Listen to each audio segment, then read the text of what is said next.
Railway protection force यानी RPF, जिसका कि शॉर्ट नोटिस जारी किया जा चुका है और आरआरबी की वेबसाइट पर कुछ दिनों में इसका डिटेल्ड नोटिस जारी कर दिया जाएगा। और इस शॉर्ट नोटिस में कुछ ऐसी इन्फॉर्मेशन है जो कि आपको डिटेल्ड में जानना आवश्यक है, ताकि जब इसका एप्लीकेशन स्टार्ट हो फॉर्म की, तो वहाँ पर आपको इसकी किसी भी प्रकार की समस्या का सामना ना करना पड़े। तो नमस्कार दोस्तों, मैं विनीत सिंह आपका स्वागत करता हूं कॉन्सेप्ट स्टडी के ऑफिशियल यूट्यूब प्लेटफॉर्म पर। और यहां पर हम आपको सब इंस्पेक्टर और कांस्टेबल दो तरीके के जो पद यहां पर सृजित किए गए हैं, जिनका नोटिस शॉर्ट जारी किया गया है, उसको हम यहां पर आपको बताएंगे। तो अगर आप चैनल पर नए विजिट कर रहे हैं तो चैनल को सब्सक्राइब कर सकते हैं। स्टार्ट करते हैं। पहला इसमें पोस्ट है सब इंस्पेक्टर, दूसरा है कांस्टेबल। जो कि इसकी आवेदन की प्रारंभ तिथि होगी वो 15/4/2024 से स्टार्ट हो जाएगी, और जो आवेदन की लास्ट तिथि है वो 14/5/2024 तक रहेगी। यानी इनके बीच में आप ऑनलाइन आवेदन यहाँ पर कर सकते हैं। ध्यान दें कि ऑफलाइन आवेदन किसी भी प्रकार से स्वीकार नहीं किए जाएंगे। और अगला इसमें है जो सब इंस्पेक्टर है, सब इंस्पेक्टर ये लेवल 6 की जॉब है और कांस्टेबल जो है लेवल 3 की जॉब है।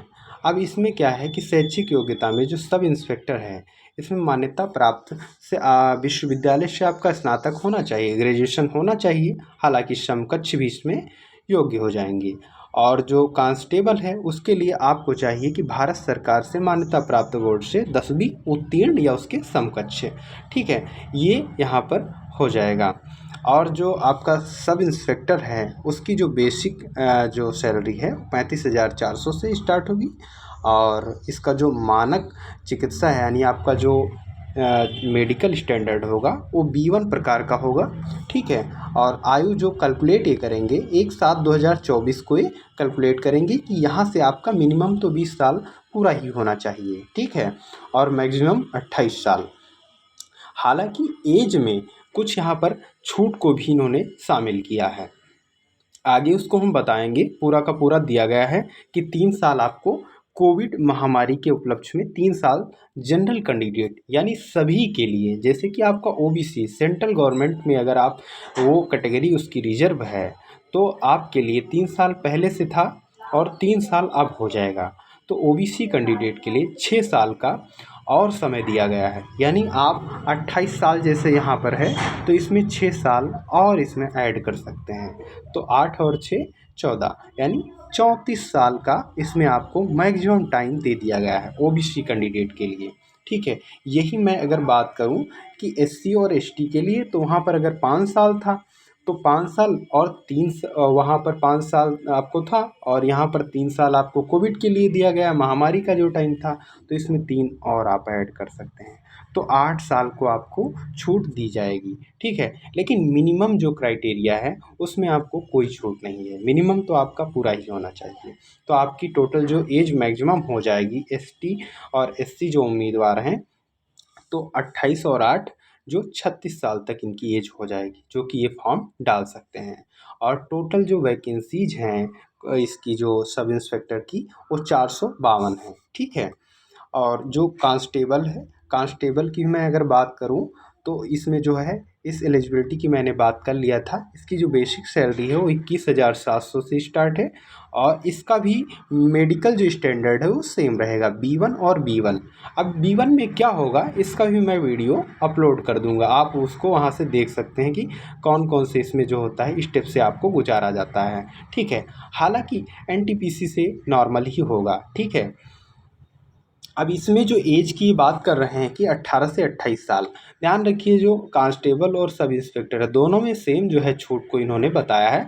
ठीक है, अब उसमें भी यही जो ओबीसी कैंडिडेट है, लेकिन इसमें मिनिमम जो है वो 18 साल है, यहाँ पर मिनिमम जो है 20 साल है, मैक्सिमम दोनों की सेम है। तो एसटी और एससी ओबीसी कैंडिडेट दोनों को अपना वही 3 साल और प्लस 3 साल और 5 साल और प्लस 3 साल दोनों को ऐड करके मैक्सिमम उतना ही टाइम मिलेगा, जिसमें आपको सब इंस्पेक्टर और कांस्टेबल दोनों का मैक्सिमम एज सेम रहेगा, लेकिन मिनिमम एज दोनों में अलग अलग है। अब इसकी टोटल जो रिक्तियां हैं वो कितनी हैं आपकी, 4200 8 हैं। कितनी हैं? 4208 हैं। तो टोटल मिला करके जो आरपीएफ के अंतर्गत जो वैकेंसी यहाँ पर आई हैं वो 4660 वैकेंसी हैं। ठीक है, इसके लिए आप आवेदन कर सकते हैं। अब यहाँ पर देखो एज के बारे में भी ये अच्छे से बता रहे हैं कि एज जो है कोविड-19 जो महामारी के कारण एक बार के उपाय के रूप में निर्धारित आयु सीमा से परे आयु में 3 वर्ष की छूट शामिल है। यानी आपका 28 था तो 28 से आपका 3 और उसमें एक्सटेंड हो जाएगा। जनरल कैंडिडेट का भी नॉर्मल ही सबका एक्सटेंड होगा। ठीक है, तो उससे आप निश्चिंत हो जाइए। अब इसमें कुछ चीज़ें हैं जो कि आपको डिटेल्ड में दी जाएंगी, लेकिन आयु की बात यहाँ पर कर लेते हैं कि आयु वही चीज़ें हैं, यहाँ पर भी ये विस्तृत आने पर और चीज़ें क्लियर कर देंगे। ठीक है, जैसा मैंने आपको बता दिया 5 साल 3 साल वो सारा आपकी चीज़ विस्तृत में जारी कर देंगे। ठीक है, अब यहाँ पर क्या है कि जैसे आपको ओबीसी है तो यहाँ पर आपके लिए सर्टिफिकेट की भी ज़रूरत पड़ती है कि आप कैसे उनको दिखाएंगे कि मैं ओबीसी हूँ, मैं एससी हूँ, एसटी हूँ। ठीक है, तो आपके राज्य सरकार का सर्टिफिकेट यहाँ पर नहीं चलने वाला है। देखो 2 तरीके के सर्टिफिकेट जारी किए जाते हैं। जैसे आप एक सेंट्रल लिस्ट में वो कास्ट वहाँ पर उन्होंने माना हो। ठीक है, जैसे कि आपका स्टेट जो गवर्नमेंट होती है, स्टेट गवर्नमेंट होती है वो जारी करता है। एक कास्ट सर्टिफिकेट होता है, कास्ट सर्टिफिकेट, और एक होता है आपका सेंट्रल जारी करता है। तो यहाँ पर ये जो वैकेंसी है, पहली बात तो इसको आप ध्यान में रखिए, ये जो वैकेंसी है वो सेंट्रल गवर्नमेंट की है। ठीक है, सेंट्रल गवर्नमेंट की है। यहाँ पर जो कास्ट सर्टिफिकेट लगेगा वो आपका सेंट्रल गवर्नमेंट का लगेगा, यानी सेंट्रल गवर्नमेंट का कास्ट सर्टिफिकेट लगेगा। ठीक है, और देखिए इसमें भी कई सारी जो टेक्निकलिटी आती हैं, जैसे ओबीसी में कुछ क्रीमी लेयर होंगे, कुछ नॉन क्रीमी लेयर होंगे। ठीक है, तो जो क्रीमी लेयर में आते हैं, ठीक है, तो वो जो है उनको नहीं मिलेगा।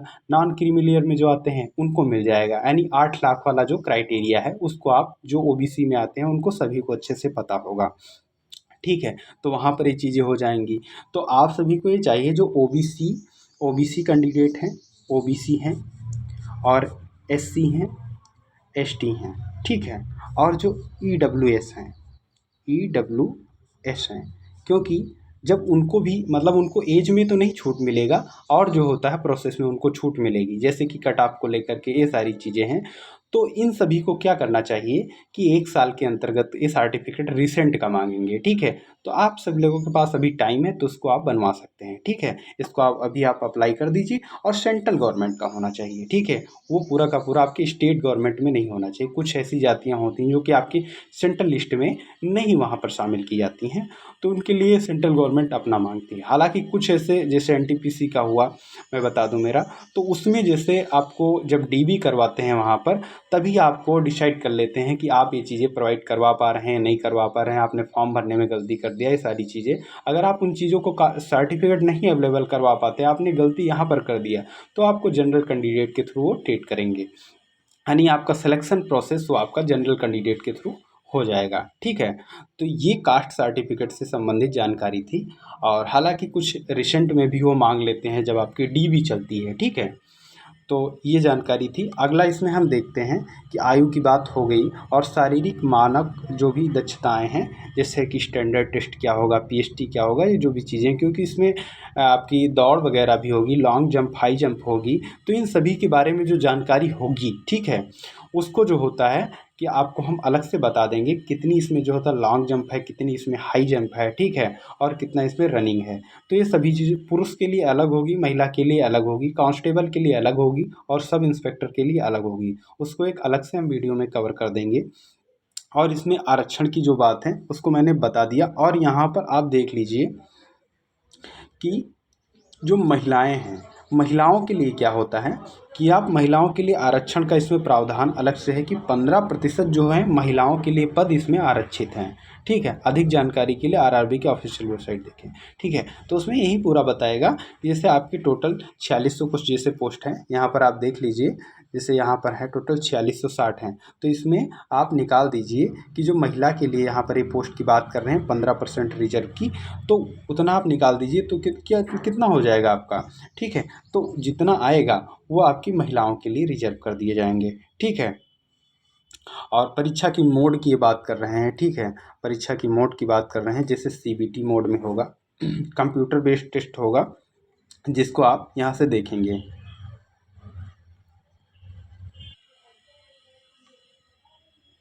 अब इसमें जो चीज़ें हैं कि आप देख सकते हैं कि परीक्षा का मोड जैसे ऑनलाइन होगा, और इसमें उसके बाद आपकी शारीरिक दक्षता परीक्षण जिसको पीटी बोलते हैं, फिर आपकी शारीरिक माप यानी पीएमटी, ये चीज़ें यहाँ पर होंगी। अब यहाँ पर जो फॉर्म भर रहे हैं उनके लिए बता रहे हैं कि आपके सभी उम्मीदवारों के लिए क्रम संख्या 2 पर उल्लिखित श्रेणियों को छोड़कर 500 रुपये इस शुल्क में से आपको 400 रुपये सीबीटी में उपस्थित होने पर लागू बैंक में शुल्क काटकर वापस कर दी जाएगी। यानी आपको 500 रुपये स्टार्टिंग में देने पड़ेंगे, लेकिन आप परीक्षा में अपीयर हुए, आपने सीबीटी फर्स्ट जो होता है आपका एग्ज़ाम हो चुका है, ठीक है, आपने सीबीटी एक ही होगा ना, सीबीटी फर्स्ट ही होगा, ठीक है, उसके बाद इसमें कोई मेंस वगैरह नहीं है, उसके बाद जो होगा आपका पीटी और पीएमटी होगा, ठीक है। तो उन टाइम आपको जैसे फॉर्म आप भर रहे हैं तो 500 आप देंगे, उस समय आपको बैंक की डिटेल भी मांगते हैं, जो कि आपको परीक्षा होने के बाद जब आएगा तो इसमें आपको कुछ टाइम बाद वो 400 रुपये वापस कर देंगे, यानी आपको रिटर्न कर देंगे। और उन समय आपको बैंक की डिटेल भी ले लेते हैं, लेकिन बाद में वो अपडेट करने के बाद भी देते हैं कि आप दोबारा इसको अपडेट कर दीजिए, ठीक है, क्योंकि बैंकों का मर्ज होता रहता है, ठीक है। तो इस प्रकार वो बाद में अपडेट इसके लिए भी देते हैं। अब इसमें जो होता है उन लोगों के लिए जो होता है उम्मीदवारों के लिए जो SC ST भूतपूर्व सैनिक, महिला, अल्पसंख्यक या आर्थिक रूप से पिछड़े वर्ग EBC से संबंधित हैं, तो उनके लिए क्या होता है, सीबीटी में उपस्थित होने पर यह शुल्क आपको 250 रुपये यथा बैंक शुल्क काटकर आपको वापस कर दिया जाएगा। यानी आपको जितना आप दे रहे हैं उतना आपको क्या है वापस भी रिफंड कर देंगे, ठीक है।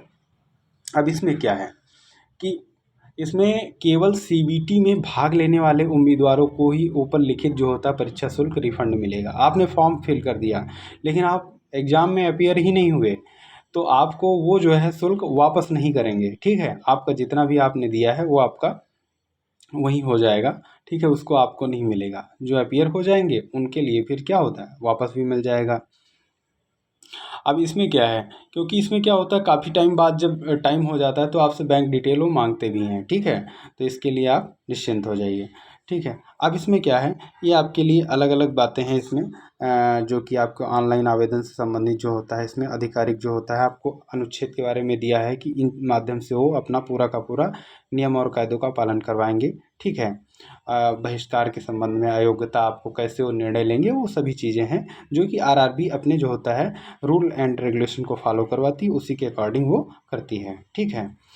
अब इसमें क्या है कि पात्रता से संबंधित है कि आवेदन में उम्मीदवारों द्वारा दिए गए विवरण के आधार पर उम्मीदवारों की पात्रता अनंतिम होगी। उम्मीदवार स्वयं को संतुष्ट कर लें कि वह पद के लिए पात्र हैं। यदि भर्ती के किसी भी चरण में या उसके बाह्य या पाया जाता है कि उम्मीदवार द्वारा अपने आवेदन में दी गई कोई जानकारी झूठी या गलत है, या उम्मीदवार ने कोई प्रासंगिक जानकारी छिपाई है, या उम्मीदवारी पद 2 के लिए जो होता है आपका पात्रता मानदंडों को पूरा नहीं करता है, ठीक है, तो उसकी उम्मीदवारी तुरंत निरस्त कर दी जाएगी। ये जो होता है पूरा का पूरा उसके पास अथॉरिटी है, पूरा का पूरा वो जो होता है अपने ऊपर जो होता है स्वतंत्र है, वो आरआरबी कर सकती है, ठीक है।